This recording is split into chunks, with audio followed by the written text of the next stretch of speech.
Bismillahirrahmanirrahim. Alhamdulillahirabbil alamin. Wabihi nasta'in wa ala umuri dunya waddin. Wassalatu wassalamu ala asyrafil anbiya'i wal mursalin wa ala alihi wa sahbihi ajmain amma ba'du. Bismillah, segala puji bagi Allah yang Maha mengetahui segala yang tampak maupun yang tersembunyi di dalam hati manusia. Dialah yang menciptakan manusia dengan segala potensi dan mekanisme dalam diri, termasuk rasa takut dan cemas sebagai bagian dari fitrah yang mengingatkan manusia untuk berhati-hati dan kembali bersandar kepada Allah. Lalu salawat serta salam semoga senantiasa tercurah limpahkan kepada junjungan Nabi kita, Nabi Muhammad SAW, yang melalui Al-Quran dan Sunnahnya telah mengajarkan kepada kita bagaimana cara menenangkan hati, menguatkan jiwa, serta menumbuhkan sikap tawakal kepada Allah di tengah berbagai ujian kehidupan. Nah, ayah bunda semua, di sini saya Kak Caca, insya Allah akan membersamai dalam Zoom ini bersama pemateri kita yang Masya Allah luar biasa. Di sini sudah ada Bunda Ajeng, apa kabarnya? Alhamdulillah baik kakak. Kakak sehat? Alhamdulillah sehat juga Bun. Nah, Alhamdulillah. insya Allah ya, kita udah memasuki day 19 mungkin. Di 19 ada juga yang sudah day 20 ya.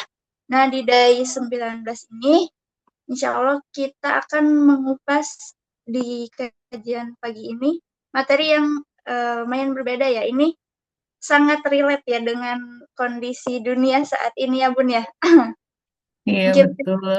temanya di sini ya, saat dunia membuat kita takut, bagaimana kita bisa memahami fear dan anxiety secara biologis, lalu bagaimana kita bisa menemukan ketenangan melalui Quran dan hadis. Nah, ya sebagaimana yang kita tahu ya, Bun, kita menyadari bahwa kondisi dunia saat ini ya seringkali dipenuhi dengan berbagai yang memunculkan kekhawatiran ya, eh, kayak ketegangan di berbagai wilayah, krisis kemanusiaan, lalu arus informasi yang terus mengalir melalui media yang bisa Hmm. membuat hati kita tuh makin takut atau cemas. Nah, ternyata secara biologisnya respon anxiety ini respon alamiah Bun ya dari tubuh kita terhadap ancaman. Nah, ini juga diciptakan oleh Allah mungkin sebagai bentuk perlindungan agar kita bisa mampu mengenali bahaya, meningkatkan kewaspadaan, juga mempersiapkan diri untuk bertahan.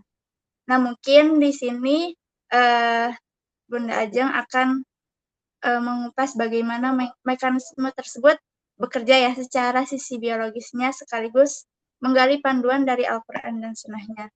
Nah, mungkin agar kita bisa mengefisiensi waktu, langsung saja saya serahkan kepada pemateri kita, Bunda Ajeng. Bunda Ajeng, saya persilahkan. Ya, hatur nuhun Kak Caca. Ya, Saya Bu. izin share screen ya. Mangga, Bu. Hmm. Udah ada belum Kak?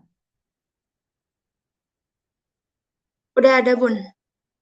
Oke. Iya. eh, ya. Bismillahirrahmanirrahim. Assalamualaikum warahmatullahi wabarakatuh. Waalaikumsalam Eh, warahmatullahi wabarakatuh. Selamat pagi Kak Caca dan ayah bunda semua. Iya betul ya, hari ini saya memang membawakan topik yang berbeda dari topik-topik sebelumnya gitu ya. Kalau biasanya Bunda, Pak Syahril, Teh Rara kemarin banyak membahas topik yang berkaitan dengan pendidikan.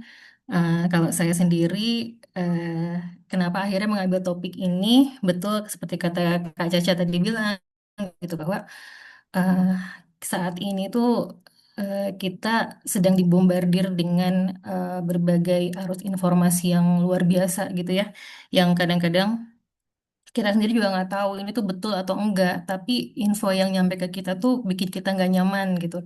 Terlebih di situasi global sekarang yang sedang memanas gitu, walaupun secara geografis cukup jauh dari Indonesia, tapi Indonesia akan kena dampaknya juga gitu ya, baik secara langsung maupun nggak langsung gitu. Seperti yang kemarin mungkin ada yang ikutin berita kalau ada satu kapal eh, milik Qatar ya sebetulnya, cuman ternyata ada kru orang Indonesia di sana 3 orang yang kapalnya kena entah kena ranjau air ataupun kena rudal gitu, dan kapalnya sekarang tenggelam, dan 3 orang kru Indonesia ini masih hilang, masih dalam pencarian gitu. Jadi akan ada memang dampak-dampak yang terasa ke kita gitu.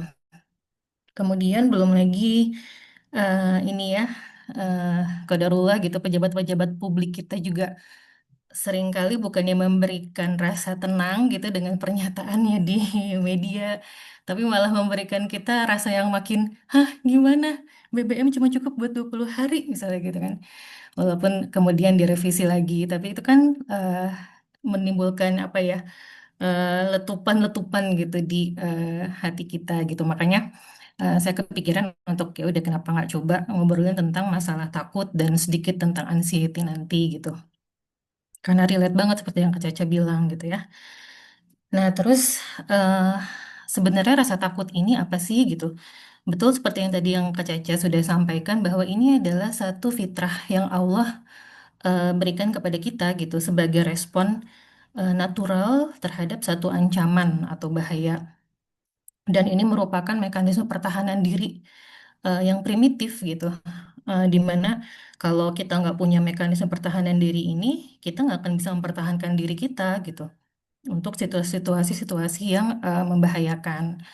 Dan kita ini bisa merespon rasa takut ini bisa timbul, menariknya bisa timbul kapan saja gitu. Maksudnya gini, jadi ketika ada ancaman yang nyata di depan mata jelas respon ini akan muncul. Tapi ternyata respon takut ini juga bisa muncul ketika kita memikirkan atau memprediksikan sesuatu yang eh, di masa depan, ataupun ketika kita membayangkan sesuatu yang sudah lewat gitu. Semuanya bisa memunculkan rasa takut. Jadi bukan hanya terhadap sesuatu yang nyata, tapi terhadap imajinasi kita sendiri pun gitu, atau pikiran kita sendiri pun ternyata respon takut ini bisa muncul gitu.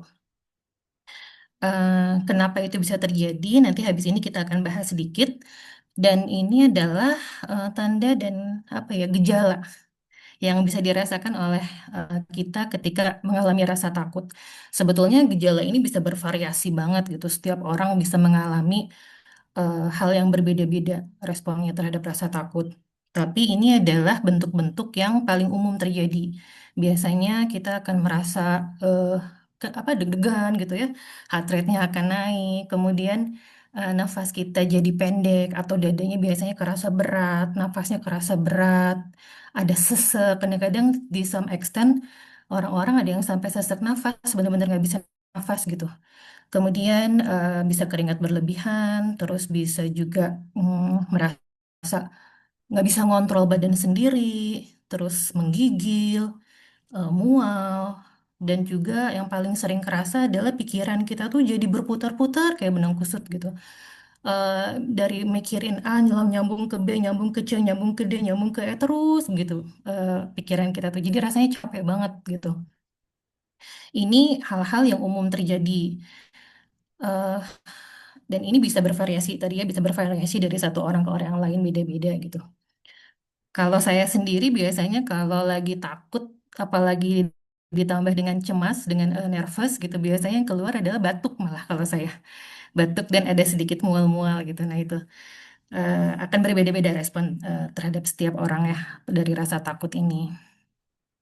Nah kemudian kalau kita ngomongin rasa takut, kita akan berhubungan nyambungnya ke satu bagian otak yang namanya limbik system.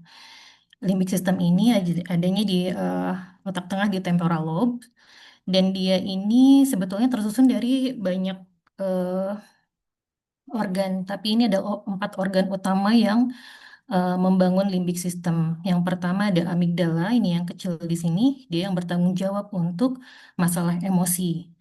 Kemudian ada hipokampus. Hipokampus ini adalah satu-satunya organ di otak kita yang masih bisa berneurogenesis sepanjang hidup, seumur hidup. masih bisa membentuk sel-sel neuron yang baru, sel-sel saraf baru, karena fungsi dia adalah tempat untuk menyimpan memori episodik, terutama memori-memori yang berkaitan dengan emosi yang intens. Jadi di sini amigdala dan hipokampus ini mereka akan berkomunikasi untuk membangun suatu asosiasi. Itu nanti berhubungan dengan fungsi dari fear conditioning dari amigdala gitu. Jadi kalau misalnya kita mengalami satu peristiwa dan di peristiwa itu ada bangkitan emosi yang terlibat yang luar biasa, itu nanti akan disimpan di hipokampus. Dan suatu saat kita akan bisa merelay lagi, mengekstrak lagi si ingatan itu dari hipokampus gitu. Kemudian yang ketiga yang fungsinya cukup besar adalah talamus, di mana dia ini nanti tempat masuknya semua informasi sensoris ke dalam otak kita, kecuali dari indera penciuman. Karena kalau indera penciuman itu dia punya pathway sendiri, jalur sendiri.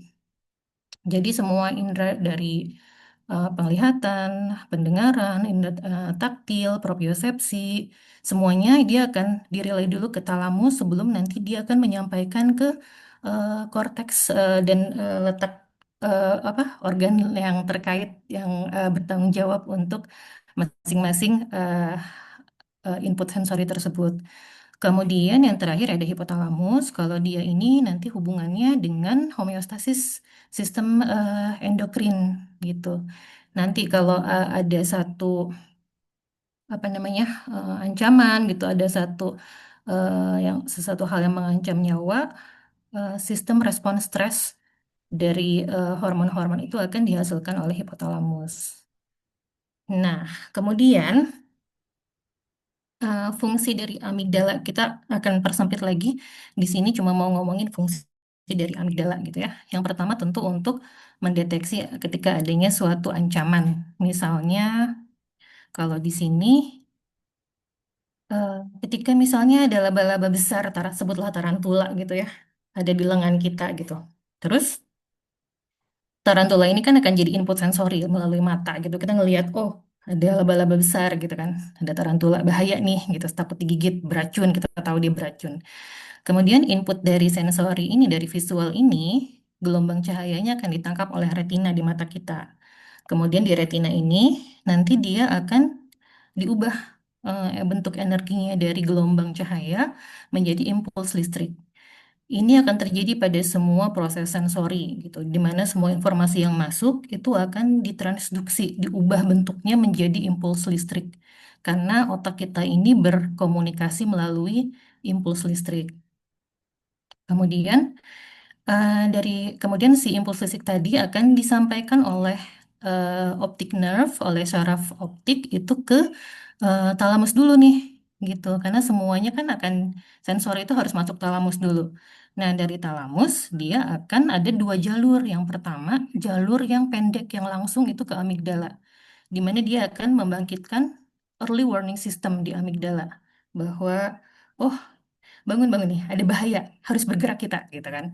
Nah, jadi ketika respon yang langsung ke amigdala ini, respon yang keluar adalah mirip seperti respon dari refleks yang keluar, di mana semua energi akan dialihkan ke tepi, ke kaki, ke tangan, gitu ya, untuk kita bersiap-siap memberikan respon lari, eh, flight, serang, fight, atau justru kita malah shutdown gitu, malah jadi freeze. Itu adalah hasil dari pathway, direct pathway yang ke amigdala. Nah, kalau di sini misalnya karena kita ngelihat ada laba-laba besar di tangan kita, mungkin respon yang akan keluar adalah respon fight. Kita akan apa, menggebah si laba-laba itu dengan tangan kita supaya dia pergi, misalnya gitu. Nah, terus apa yang terjadi dengan pathway yang ke visual cortex dulu nih, yang ke cortex dulu. Jadi ternyata dari talamus itu nanti akan dibawa dulu ke hipotalamus, kemudian dari visual cortex akan ke hipotalamus, dari hipotalamus nanti dia baru akan ada lagi komunikasi dengan namanya pituitary gland dan akhirnya ke kelenjar adrenal yang ada di ginjal. dan dia baru akan menghasilkan respon stres, kortisolnya naik, adrenalinnya naik, norepinefrinnya naik gitu, dan barulah keluar tadi respon-respon simpatis, heart rate-nya meningkat, nafasnya pendek dan cepat gitu, semua tanda-tanda dari fear tadi yang di depan kita udah bahas. Nah, kenapa ini penting dua pathway ini? Karena bayangkan kalau kita cuma punya satu jalur yang visual aja, jalur yang lewat korteks dulu gitu, yang ke hipotalamus. Ini lama pathway-nya. Kita bahayanya udah datang depan mata, kitanya masih loading gitu, masih mikir. Oh, ternyata belum bisa memberikan respon yang cepat gitu. Sementara akan ada situasi-situasi yang membutuhkan respon cepat gitu kan. Entahlah misalnya menyentuh panas, sesuatu yang panas, atau misalnya kita pas lagi mau nyeberang tiba-tiba datang motor dengan kecepatan tinggi gitu. Kalau kita nggak punya sistem direct pathway early warning system dari amigdala, kita mungkin bengong dulu. Hah, itu tuh ada apa ya? Kenapa ya? Kenapa dia mau ke sini? Oh, aku harus gimana? Mungkin akan begitu gitu. Sementara kalau dari early warning system di amigdala, begitu ngelihat motor datang, kita kan langsung misalnya loncat ke pinggir gitu kan, atau menjatuhkan diri ke samping gitu untuk menghindari ditabrak sama motor. Jadi ini adalah fungsi penting amigdala gitu. Dan kemudian yang kedua adalah trigger respon tadi, lewat yang jalur hipotalamus menghasilkan berbagai macam hormon stres. Itu adalah respon yang eh, dihasilkan dari eh, input apa bahaya atau input yang sesuatu yang ini nyawa gitu ya, mengancam nyawa. Nah, tapi yang menarik adalah amigdala ini tidak punya kemampuan untuk membedakan apakah ancamannya benar-benar ada atau tidak ada. Makanya tadi dia bisa membangkitkan respon stres, respon terhadap takut hanya dari ketika kita membayangkan. Baru kita baru mikirin doang itu udah bisa muncul tuh respon takutnya. Kalau misalnya pengalaman sebelumnya itu benar-benar traumatis. Misalnya ada orang yang pernah mengalami kecelakaan mobil ketika dia pakai mobil warna merah misalnya ya. Kecelakaannya cukup hebat. Setelah kecelakaan itu, setiap kali dia melihat mobil warna merah, itu bangkit respon emosinya. Dia tiba-tiba keringetan, deg-degan, eh, dia badannya lemas misalnya, terus dia nggak bisa ngapa-ngapain, dia freeze. Nah, itu adalah contoh amigdala hijack. Amigdalanya ter menghijack si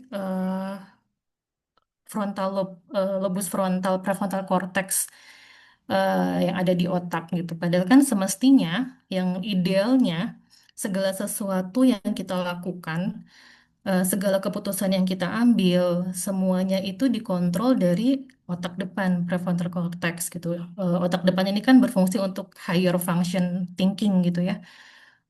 Fungsi analisis, terus fungsi apa moral, benar benar atau salah gitu, baik baik atau tidak gitu. Itu semuanya adalah fungsi yang dijalankan oleh terutama frontal lobe, terutama prefrontal cortex gitu. Dan seharusnya amigdala itu berperan sebagai pelayan. Tapi ketika amigdala terhijack, dia mengambil alih fungsi dari si frontal lobe ini dan dia jadi mengendalikan dia yang mengoperasikan badan kita gitu. Si frontal lobe-nya malah kebalik, malah dia yang jadi pelayan amigdala. Itu yang terjadi pada kondisi amigdala hijack.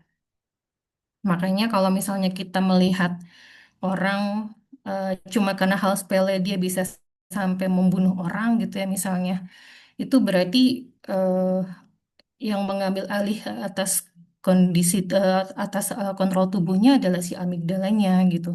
Atau mungkin ada orang yang ketika menemukan satu kondisi yang stressful pingsan gitu.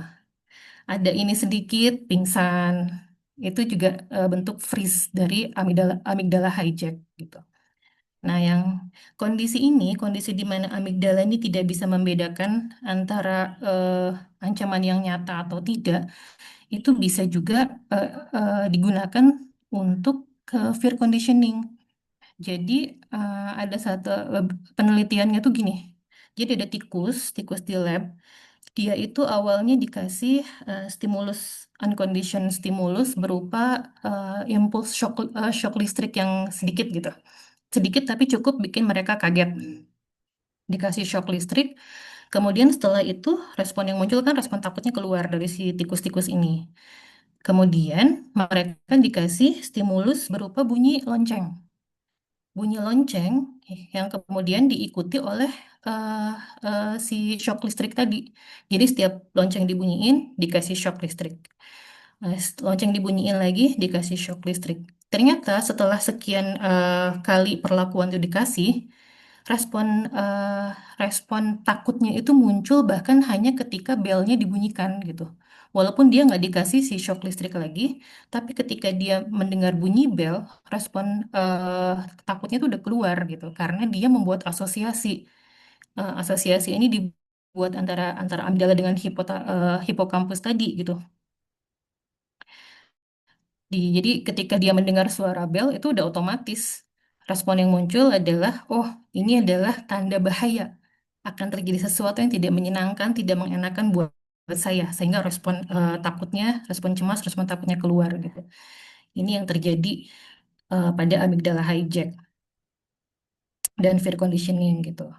Dan ini em, entah disadari atau tidak gitu ya, ini tuh banyak dilakukan oleh orang-orang yang melakukan abuse kepada orang lain gitu. Mungkin nggak disadari, mungkin dia nggak tahu gitu ya. Tapi pada prakteknya ini yang terjadi gitu. Kenapa suka ada cerita kan anak-anak yang mendapat abuse misalnya saat kecil dia dipukulin dengan menggunakan gesper. Ketika dia sudah dewasa ngedengar bunyi gesper klik klik gitu aja tuh wah responnya bisa luar biasa gitu. Dia ketakutan langsung freeze, nggak berfungsi shutdown gitu. Itu adalah karena fear conditioning yang dia terima ketika kecil dan ketika dewasa akhirnya setiap mendengar bunyi yang saat kecil sering dia dengar sebelum mendapatkan perlakuan gak enak menghijack amigdalanya gitu.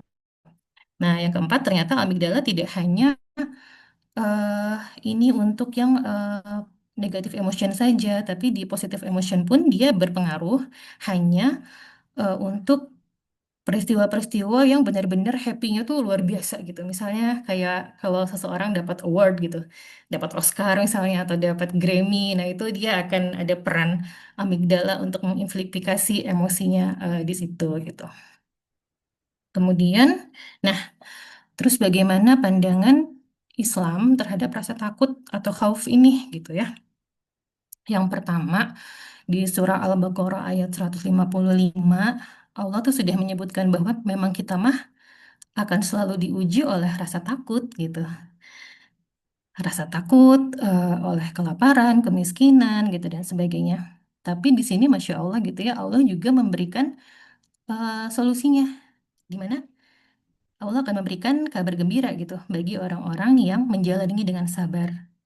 Jadi salah satu kunci dari menghadapi rasa takut ini adalah menjalani dengan sabar.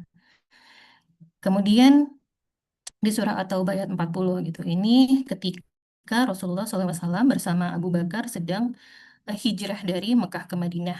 Dan ini kondisi ketika beliau berdua dikejar oleh bangsa Quraisy dan beliau berdua bersembunyi di Gua Sur gitu ya. Kebayangkan rasa takut yang dirasakan kayak apa gitu, diburu sama orang-orang yang mau membunuh kita gitu kan.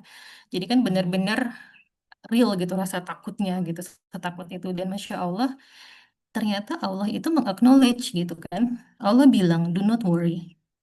Kenapa di sini yang digunakan katanya itu bukan khauf, tapi apa namanya lah tahzan, tahzan gitu yang dipakai. Karena dan itu tahzan itu biasanya kalau di bahasa Inggris selain worry dia juga bisa ditranslasikan sebagai grief gitu. Karena memang rasa takut, cemas, khawatir atau rasa sedih karena kehilangan itu biasanya overlapping satu sama lain gitu.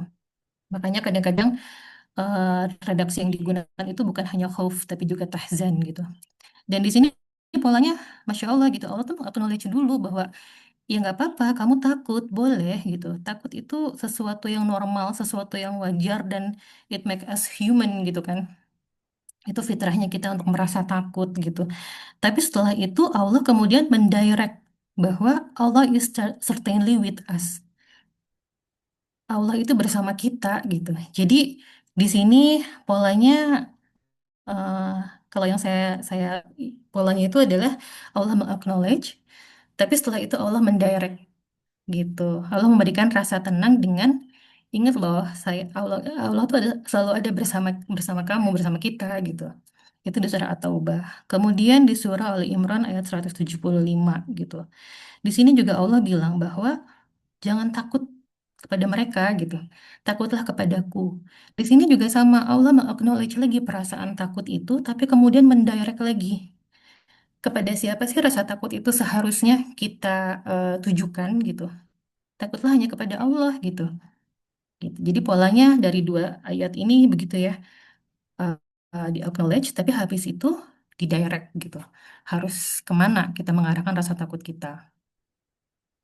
Ini juga sama di surah Al-Qasas ayat 7. Ini di kisah ibunda Nabi Musa ya, ketika harus menghanyutkan Nabi Musa di sungai gitu. Pertama beliau ini ketakutan yang luar biasa. Sebagai ibu pasti kebayang ya gimana takutnya gitu. Takut anaknya dibunuh, tapi kemudian Allah memerintahkan untuk mengalirkan anaknya di sungai gitu. Di sungai yang kita nggak tahu ada hewan apa di sana. Apakah ada buaya gitu kan? Ada kuda Nil mungkin. Jadi ketakutan yang luar biasa, tapi kemudian Allah yang memberi assurance gitu. Allah yang menjamin bahwa jangan takut, jangan bersedih, karena kami akan mengembalikannya kepadamu gitu. Jadi dan dari sini kita melihat gitu bahwa sekali lagi Allah acknowledge perasaannya, tapi kemudian dengan total surrender gitu, dengan bertawakal kepada Allah, Allah akan memberikan eh, hasil yang terbaik gitu untuk kita gitu dari ayat ini. Kemudian di surat Al-Hijr ayat 97, di sini Allah juga meng-acknowledge lagi bahwa ternyata manusia sekelas Rasulullah SAW aja dengan orang yang dengan mental terkuat gitu ya, beliau juga merasakan distress karena omongan orang gitu. Jadi sangat sesuatu hal yang wajar gitu kalau kita suatu saat perasaan kita nggak enak, nggak nyaman, kita merasa tersinggung gitu oleh ucapan orang lain gitu. Karena Rasulullah saja mengalami itu. Tapi di ayat berikutnya Allah bilang bahwa praise your Lord and be the one who always pray gitu. Kalau di translasi yang lain ini bukan pray tapi sujud, perintah untuk sujud gitu. Jadi ketika lagi-lagi gitu, ketika Allah meng-acknowledge suatu perasaan yang tidak menyenangkan, Allah memberikan direction apa yang harus kita lakukan untuk mengatasi perasaan gak nyaman tersebut gitu.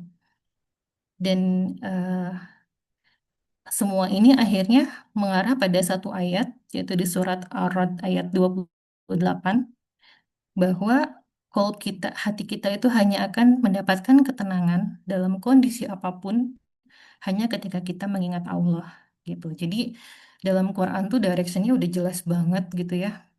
Ketika kita merasakan sesuatu yang gak nyaman, ketika kita dalam kondisi stres, dalam kondisi terancam, dalam kondisi ketakutan, baik oleh yang pikiran kita sendiri, baik oleh ketakutan yang memang nyata depan mata gitu ya.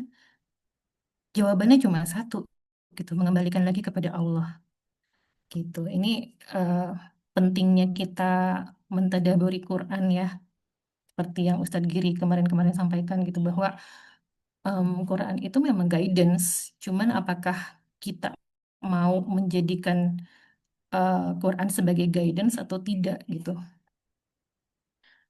Kemudian yang selanjutnya adalah, nah ini adalah practical steps untuk memanage rasa takut dan mencegah amigdala kita menghijack otak kita. Yang pertama adalah kita harus membiasakan untuk mengenali dulu nih tanda-tanda yang kita rasakan dengan namanya mindsight atau noticing. Jadi di sini kita belajar untuk melihat pikiran kita, apa yang ada di pikiran kita ketika situasi itu terjadi, apa yang badan kita rasakan ketika situasi itu terjadi, dan apa yang hati kita rasakan gitu ketika situasi itu terjadi. Semakin dini kita bisa mengenali gejala-gejala ini, itu hasilnya akan lebih baik. untuk kita akan lebih mudah untuk meregulasi emosi kita gitu. Contoh dari noticing atau mindset ini misalnya, saya mendengar nih dari pernyataan Bapak Bahlil kalau persediaan BBM di Indonesia hanya cukup untuk 20 hari. Saat itu yang dirasakan adalah yang pertama langsung ting, wah bakalan bisa mudik nggak ya gitu. Karena takutnya nanti bisa pergi tapi BBM habis nggak bisa pulang gimana gitu kan. Terus yang kedua, wah ini mah tuh harus siap-siap ya, harga-harga pasti bakalan naik kalau BBM-nya langka gitu. Takut bakalan chaos nggak ya kayak dulu gitu. Karena saya dulu ngalamin tahun 98 ya. Dan itu ada pengalaman yang kurang menyenangkan gitu dulu. Jadi kalau mendengar hal-hal begini tuh saya memang suka ada cukup ke trigger gitu, cukup langsung yang dirasakan tuh udah ada mulai ada kerasa nggak sesek sih, cuman ada rasa nggak enak gitu ya, agak sedikit berat, terus kepala rada tung tung tung gitu ngitung, ini bakalan cukup nggak ya gitu dana nih untuk sampai apa kalau sampai terjadi chaos segala macam gitu kan. Nah tapi dari situ oh, oke saya balikin lagi gitu, oke oke oke sebentar sebentar ini oke saya khawatir nih kayaknya gitu kan. Dan kayaknya kesel juga, ada kesel juga gitu kok pejabat publik ngomong asal jeplak aja gitu. Bukannya memberikan pernyataan yang menenangkan kayak gitu ya. Ini kok asal banget ngomongnya gitu. Ada sedikit marah gitu saya di situ. Nah, kalau kita udah terbiasa untuk menyadari hal ini gitu, kita akan mudah membaca pola ke depannya. Kita akan mudah tahu nih, oke, situasi apa nih yang akan bikin saya misalnya sampai kelepasan untuk marah atau saya kelepasan untuk eh, malah saya shutdown gitu, nggak bisa ngapa-ngapain gitu.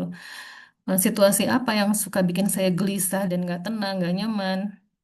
Kalau kita sudah terbiasa untuk eh, apa ya, menoticing diri kita, itu akan mudah membaca polanya. Dan kalau kita sudah bisa membaca pola, kita akan bisa mengencode gitu, mengira-kira memori yang mana nih dari hippocampus yang akan bisa menghijack amigdala saya gitu kan.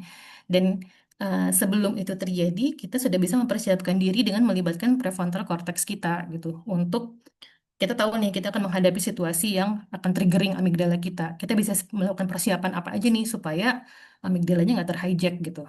Sederhananya seperti itu. Kalau di saya yang paling sering itu adalah contohnya bicara di publik kayak sekarang gitu. Ini tuh hal yang tidak pernah belum belum jadi hal yang menyenangkan buat saya gitu dan selalu menimbulkan eh, efek-efek cemas di saya sebetulnya. Apalagi kalau disuruh ngomong depan umumnya dadakan, wah itu mah udah rasanya tuh mau lari aja gitu, selalu deg-degan, lemes, terus apa itu mual luar biasa, batuk-batuk tiba-tiba batuk padahal lagi ngebatuk gitu, itu akan keluar semuanya.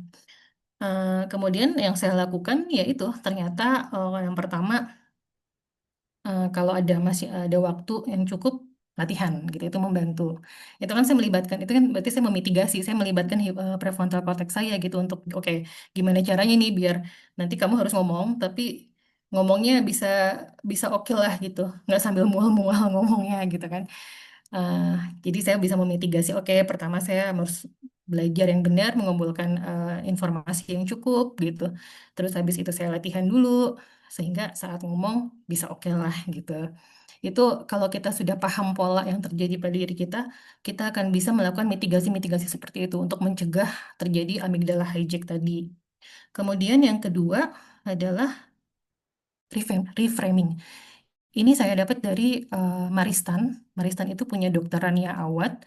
Beliau ini adalah seorang psikiater dan juga profesor di Stanford University. Beliau kepala lab Islamic Psychologist.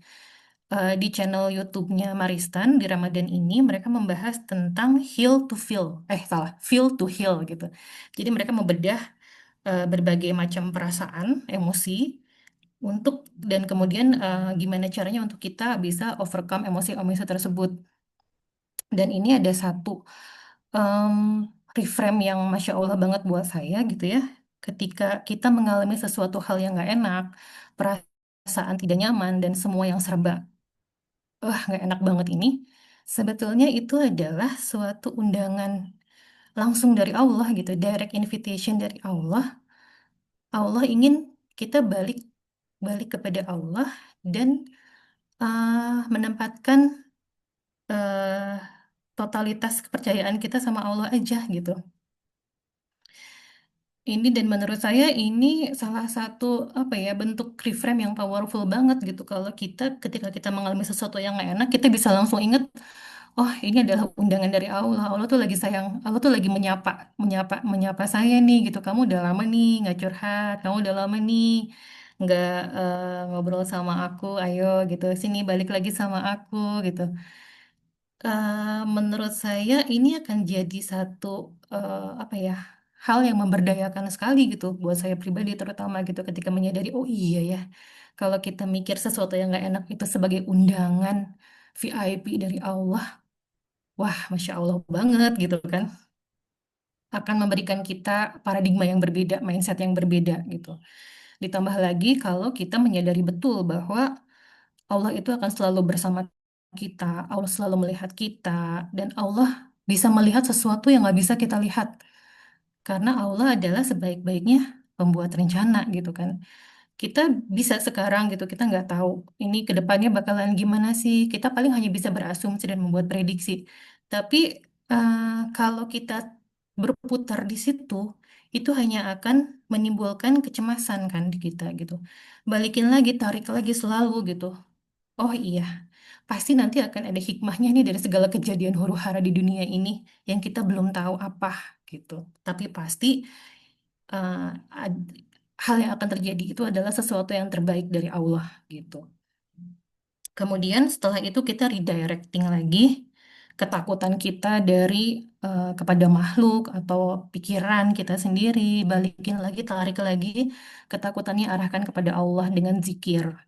Karena zikir ini akan memutus rantai psikologis pada anxiety, pada keadaan anxiety. Dengan zikir, dia itu akan memberikan efek calming yang luar biasa karena dia akan menurunkan level hormon stres dan meningkatkan parasympathetic nerve activity. Jadi heart rate-nya akan turun, nafasnya akan lebih pelan dan bisa lebih dalam bernafas. Semua otot-otot kita ini akan rileks gitu. Eh, dan kemudian ternyata ketika ada penelitian dengan menggunakan EEG, dilihat ketika orang melakukan terapi zikir gitu ya, ternyata gelombang otaknya juga berubah gitu.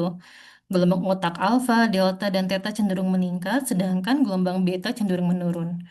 Gelombang alfa, delta, dan theta ini gelombang-gelombang otak yang fungsinya untuk fungsinya banyak, tapi salah satu kesamaan dari ketiganya adalah untuk relaksasi, terutama yang delta wave gitu. Ini banyak dipakai untuk terapi tidur gelombang delta ini. Jadi, sedangkan gelombang beta itu gelombang yang akan mengaktifasi otak untuk berpikir dan segala macam gitu. Jadi ini eh, akan terjadi shifting gelombang otak dengan zikir. Kemudian zikir juga ternyata bisa memperkuat koneksi antar sel syaraf dan meningkatkan eh, kemampuan bekerja otak karena dia itu ketika kita melakukan zikir dengan deep focus dengan fokus yang dalam gitu. Nah, salah satu zikir yang disarankan pada keadaan stressful, keadaan distress, dalam keadaan kesulitan adalah hasbunallah wa ni'mal wakil. Walaupun zikir yang lain pun tentu boleh ya dilakukan gitu dan akan memberikan efek yang baik juga. Nah, kemudian lakukan pause dulu, ambil jeda. Kemudian anchoring pikiran kita, perasaan kita pada doa dan nafas gitu. Ini ada salah satu doa yang dari hadis riwayat Abu Daud, Allahumma rahmat Allahumma rahmataka arju fala takilni ila nafsi tarfata ain wa aslih li sya'ni kullahu la ilaha illa anta gitu. Kita meminta di sini doa ini menurut saya powerful banget karena kita di sini total surrender banget sama Allah ya. Kita kembali pada kesadaran bahwa kita ini memang bukan siapa-siapa. Kita ini nggak bisa apa-apa kalau bukan karena Allah gitu. Dan cuma Allah pula yang akan bisa membereskan segala masalah yang rasanya berat banget gitu buat kita hadapin saat ini gitu. Ketika kita ada di titik berserah sepenuhnya kepada Allah, insya Allah gitu, Allah tuh akan memberikan jalan keluar dari arah yang kadang-kadang nggak kita duga sama sekali gitu, nggak kepikiran sama otak kita mah. Cuman ya itu disitulah kita harus eh, anchoring, meletakkan kesadaran kita gitu ya sepenuhnya. Kemudian eh, praktis sujud, practicing sujud sebagai eh, emotional grounding. Karena ketika kita sujud, sujud itu kan posisi, kalau kita melakukan sujud ke manusia itu kan posisi yang penghinaan diri sehina-hinanya ya. Kalau kita melakukan ke makhluk Allah gitu. Karena kita merendahkan diri sehina-hinanya. Tapi kalau kita melakukan sujud kepada Allah, itu kan justru adalah bentuk penghambaan kita yang setinggi-tingginya kepada Allah gitu. Balik lagi, menarik kesadaran kita lagi bahwa kita ini memang hamba yang nggak bisa apa-apa tanpa Allah gitu. Dan ketika kita sujud, prefrontal cortex kita itu nempel ke bumi.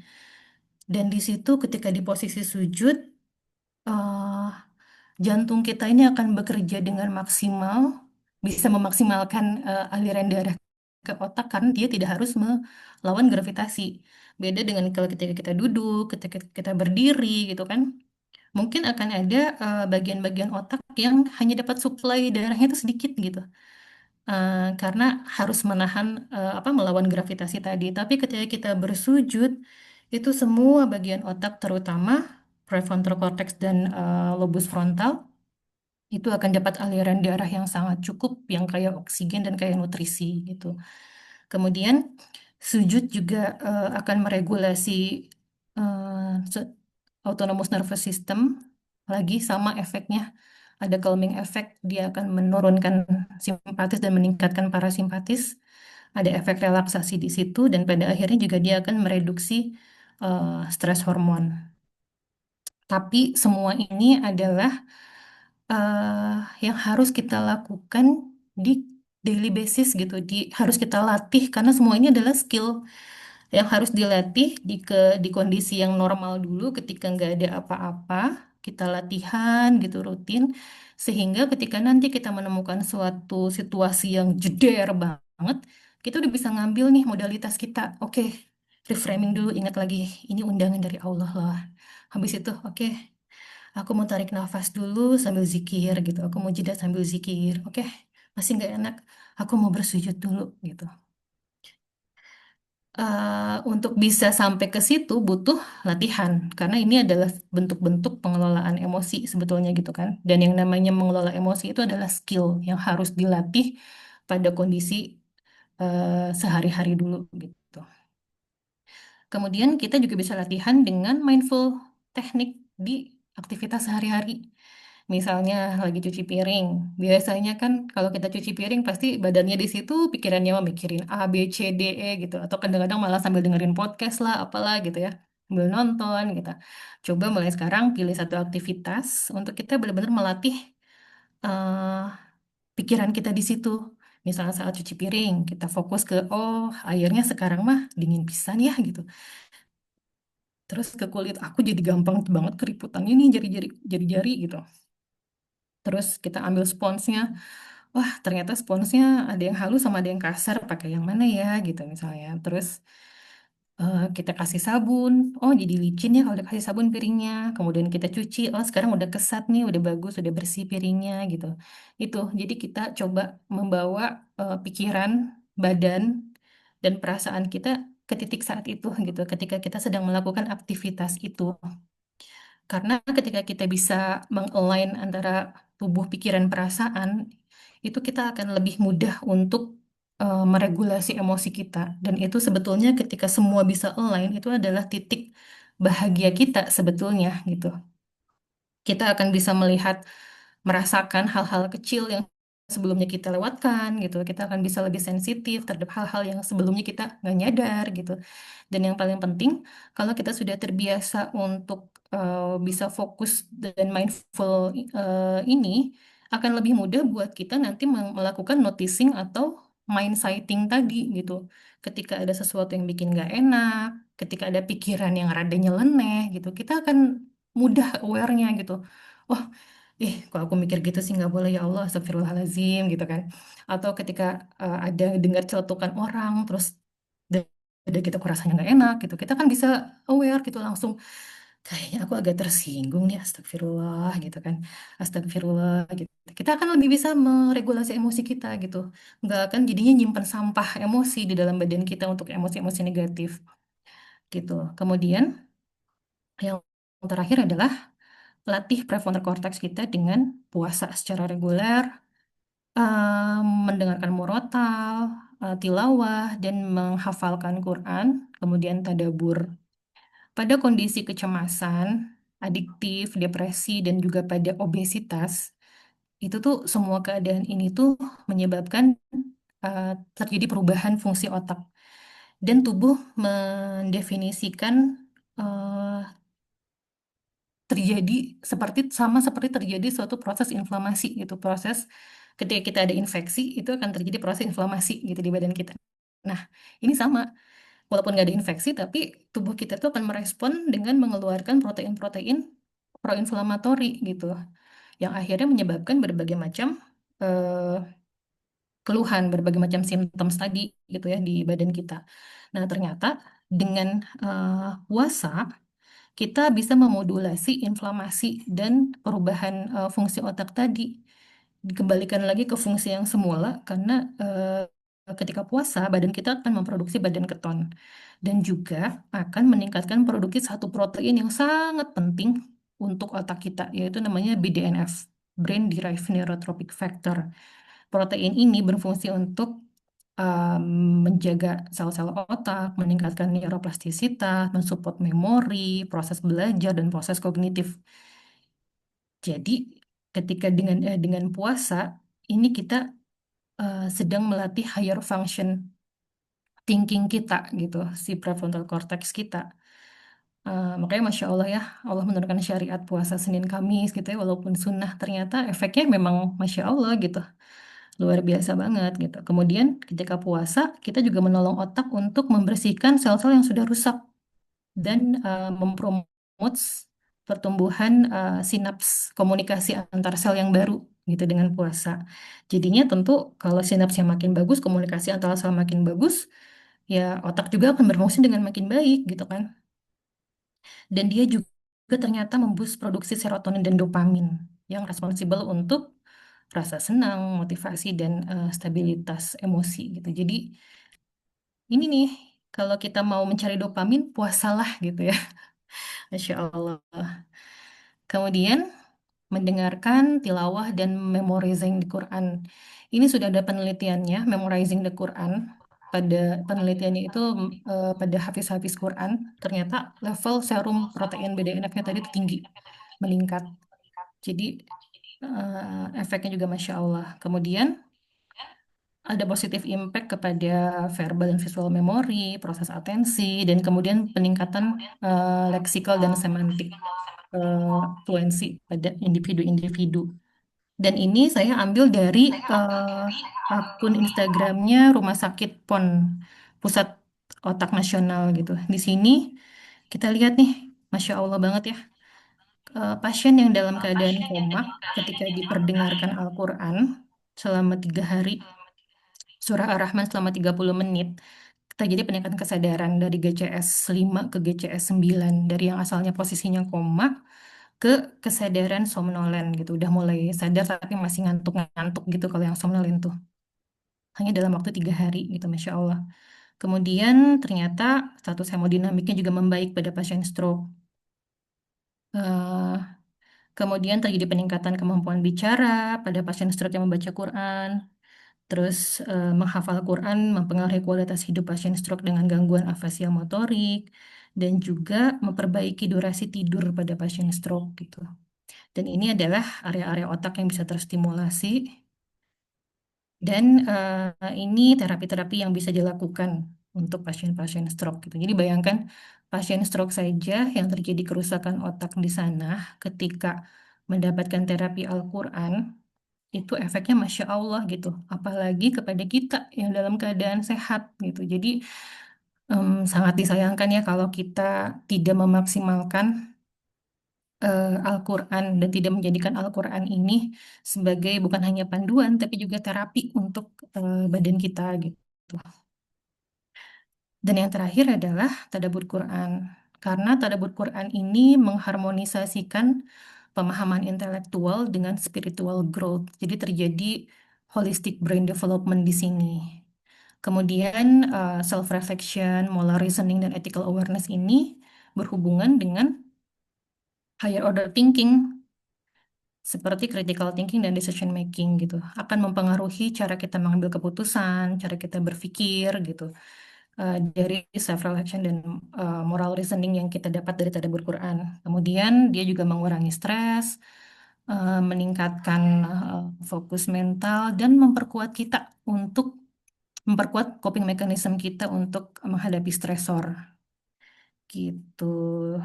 Dan yang terakhir, kalau memang merasa misalnya setelah melakukan step-step tadi, tapi kita masih merasa belum bisa meregulasi emosi kita, kecemasan kita, kekhawatiran kita dengan baik, tidak ada salahnya untuk mencari pertolongan dari profesional.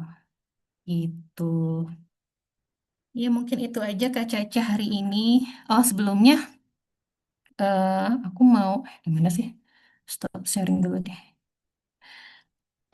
Aku mau ngasih lihat salah satu teknik yang bisa dari Brain Gym yang bisa dilakukan ketika kita menghadapi stres. Ini sebentar. Ini namanya hooks up. Nah, ini udah deh ya Kak ya.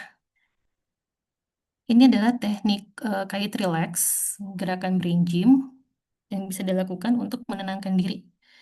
Ini guru saya, Bu Ike, yang kita lihat dulu ya sebentar. Suka nggak enak kalau ada tanda-tanda mau banjir atau sekedar baca berita banjir. Rupanya amigdala di otak saya menangkap semua ini sebagai sinyal bahaya dan mengaktifkan sistem lawan atau lari di tubuh saya. Sebagai instruktur brain gym, biasanya saya melakukan kite relax. Ada dua bagian. Bagian yang pertama kaki disilangkan, tangan disilangkan, dan bernafas tenang, teratur, dan dalam. Bagian kedua, kaki sedikit terbuka dan kedua tangan dipersatukan seperti ini. Ini bisa dilakukan sambil berdiri, tapi akan lebih rileks dalam posisi duduk maupun berbaring. Oh iya, ini juga bisa dilakukan bagi mereka yang mau lebih fokus belajar atau mau menenangkan diri sebelum tidur. Bagikan dan ajarkan bagi mereka yang masih trauma terhadap banjir ya. Head relax ini akan membantu membawa energi kembali ke tengah sehingga sistem lawan atau lari di tubuh dinonaktifkan dan otak kembali rileks. Ya, jadi itu salah satu teknik di brain gym yang bisa dipakai untuk membantu kita meregulasi diri ketika terjadi apa hentakan emosi gitu ya, kurang menyenangkan. Dan apa melakukan kait relax ini kita juga bisa tadi diiringi dengan zikir, kemudian memfokuskan perhatian pikiran kita, perasaan kita pada nafas. Kita rasakan nafas yang masuk, nafas yang keluar gitu. Insya Allah itu akan bisa jadi pertolongan P3K pertama ketika terjadi satu hentakan emosi gitu. Ya Kak, kurang lebih gitu. Terima kasih sebelumnya. Mohon maaf atas segala kekurangan. eh saya kembalikan kepada Kak Caca ya.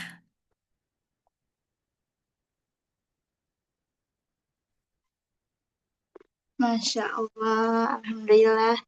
Bun, terima kasih atas pemaparan materinya yang sangat luar biasa ini ya. Insya Allah dapat insight-insight baru kayak gitu ya. Dari mulai tadi mungkin kita membahas ya fungsi amigdala, terus bagaimana pandangan Islam terhadap ketakutan dan kecemasan. Terus kita juga dikasih gimana untuk memanage itu tadi gitu ya.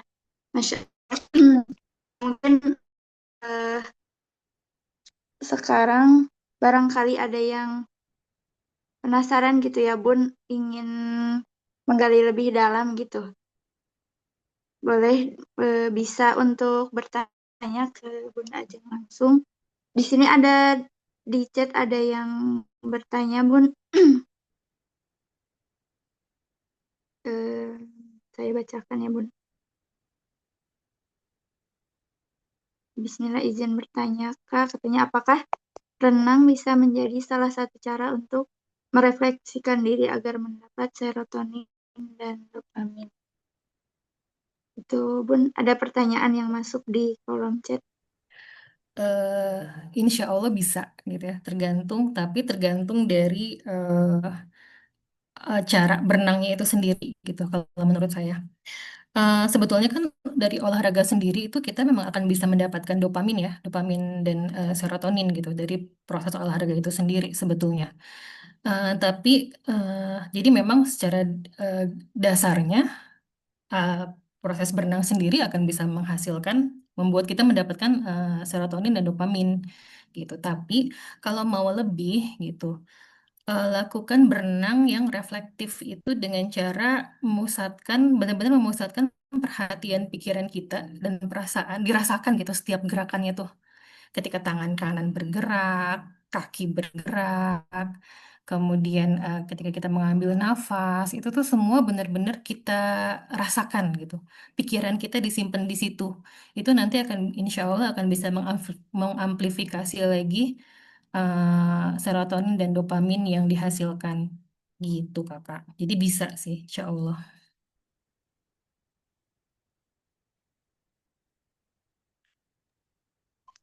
Baik, sudah dijawab mungkin ya pertanyaan yang di kolom chat. Sekarang bagi bunda-bunda, ya bunda yang ingin bertanya eh, berkaitan dengan tema kita hari ini, boleh mangga langsung saja disampaikan. Nggak usah, Kakak, udahan aja lah. Udah jam 6. Coba ada yang bertanya lagi. Bentar, Kak mah. Syarifah. Sedangkan kita bilang, oh, Iya. oke. Heeh. Jadi sangat bisa dengan syarat rajin dilatih dulu sebelumnya gitu. Karena ini di Kian ini kebukti Kak gitu. Eh, Kian itu beberapa kali kan, maksudnya Kian sering saya latih untuk kayak relax dulu gitu. Kalau misalnya dia mulai rada rungsing sedikit gitu ya. Dan ketika dia benar-benar ada hentakan yang besar, itu akan lebih mudah gitu mendirectnya. Kalau dulu kan dia masih suka mukul gitu ya. Kalau misalnya marah, sakit, apa segala macam, dia mukul, dia eh, harus nendang gitu kan keluar. Tapi terus setelah seling dilatih kayak relax ini, saya tinggal ngomong ketika dia mulai kerasan yang kelihatan, oh ini mau emosi nih anak ini nih. Kian mau marah gitu ya. Saya langsung bilang, Kian, kayak relax dulu gitu. Udah tuh, nanti dia akan otomatis langsung diam duduk gitu. Terus yang, ayo tarik nafas ya, gitu. Dan apa namanya, yang menarik adalah kemarin waktu ada kejadian adiknya Alia ngadat gitu, Alia tantrum. Itu Kian yang bilang ke Alia, Alia kayak relax dulu gitu. Dia saya ngeliat, oh oke gitu ya, dia nangkep ya gitu bahwa saat kondisi begitu kayak relax bisa jadi membantu buat dia gitu untuk meregulasi emosinya. Jadi bisa untuk apa namanya dilakukan pada anak-anak gitu. Karena walaupun anak, maksudnya fungsi dari si kayak relax itu tadi kan kita membawa energi yang asalnya tangan kita mau mukul, kaki kita mau nendang gitu. Kita kunci kan ke tengah-tengah badan kita gitu. Itu sendiri sudah akan memberikan efek calming gitu. Minimal efek apa apa ya, ada rasa untuk menahan menahan diri gitu pada anak-anak yang memang bisa meregulasi dengan baik.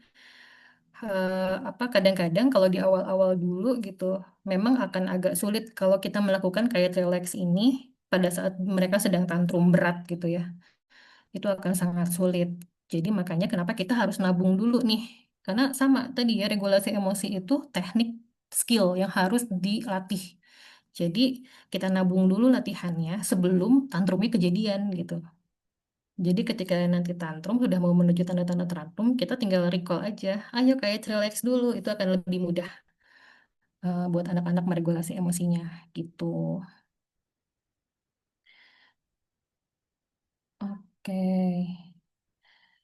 Kalau special need children, apakah ada keterkaitan dengan sensori integrasi dan bisa diminimalisir dengan mendapatkan serotonin dan dopamin?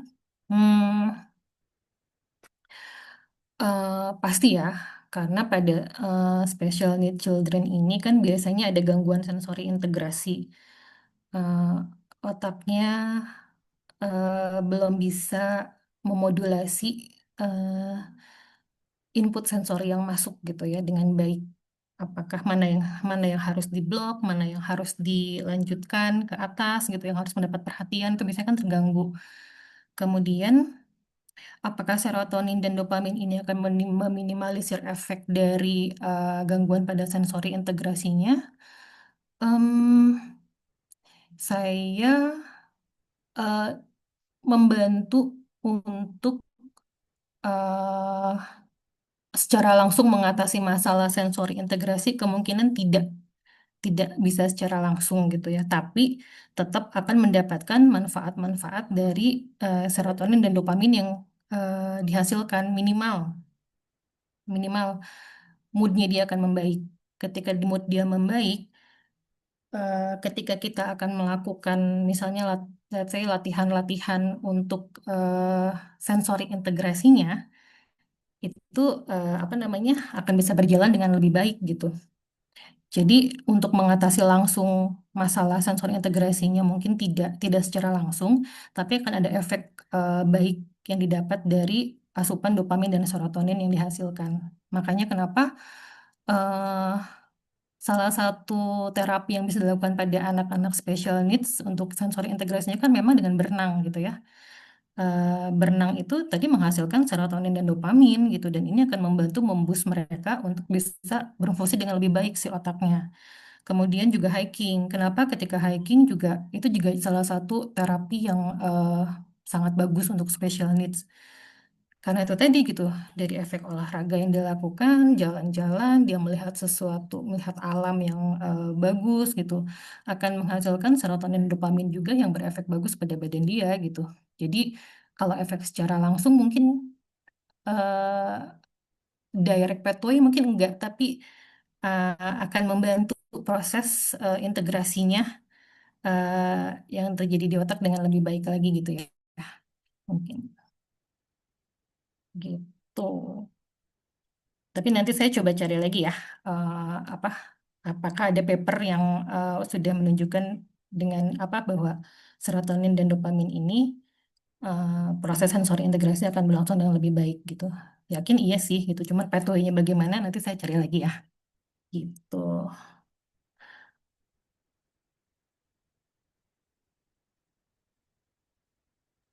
Baik, Masya Allah sekali ya.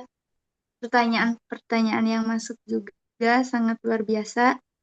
Mungkin saya kasih kesempatan satu orang lagi aja kali ya, Bun. Kita Udah Kak tunggu. Caca, udah jam 6 lebih 10 nih. Ya udah, satu lagi aja, Bun. Kalau kita hitung sampai 10, kalau nggak ada, kita tutup aja. Satu, dua, tiga, empat, lima, enam, tujuh, delapan, sembilan. Oke. Oke, Bunda. Alhamdulillah. Masya Allah ya, terima kasih banyak tadi atas pemaparan yang sungguh luar biasa ya. Eh, kita jadi tahu gitu ya bahwa ya udah gitu ketika kita cemas, takut atau gak nyaman itu ya emang yang itu manusiawi kayak gitu. Itu fitrah dari Allah kayak gitu. Tapi tadi juga Bunda sudah sampaikan gimana sih secara sudut pandang dalam Al-Quran. Di Al-Quran tadi juga ngasih arahan gitu. Gimana kita supaya bisa mengelola perasaan tersebut. Tadi juga udah dijelaskan banyak kisah-kisahnya ya, dari mulai kisah Rasulullah hijrah ke Gua Sur, Rasulullah ketika ke Gua Sur ya bersama Abu Bakar, terus ketika ibundanya Nabi Musa menghanyutkan Musa ke sungai kayak gitu. Nah, itu gimana cara Allah menenangkan hatinya supaya ya dengan janji Allah tadi Allah akan menjaga Musa gitu. Ini ya tadi ya kita harus kembali lagi supaya kita tenang itu ya kita kembali lagi kepada Allah gitu ya tadi berdoa berserah diri kayak gitu tadi juga sudah disampaikan doanya terus juga banyak ya tadi sebenarnya step-stepnya gitu. Masya Allah banyak banget. Insya Allah mungkin bisa pada nangkep kayak gitu ya. Dan yang terakhir juga tadi Bunda kasih teknik dari Branji. Mungkin nanti bisa dikirim juga ya Bun ke grup keluarga Hayat kayak gitu videonya.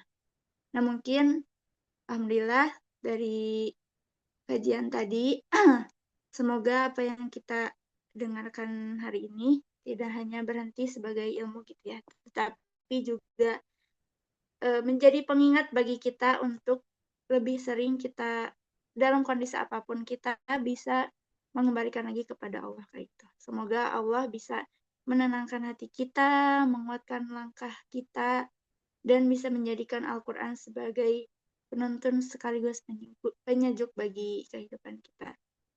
Nah, terima kasih untuk Bunda Ajeng dan ayah bunda juga kakak-kakak yang sudah ikut hadir di kajian pagi yang luar biasa ini. Saya mohon maaf bila ada kesalahan. Mungkin kita tutup saja bersama-sama kajian pagi ini dengan membaca istighfar 3 kali. Astagfirullahaladzim, astagfirullahaladzim, astagfirullahaladzim. Kita baca hamdalah dan doa kafaratul majlis. Alhamdulillahirrahmanirrahim.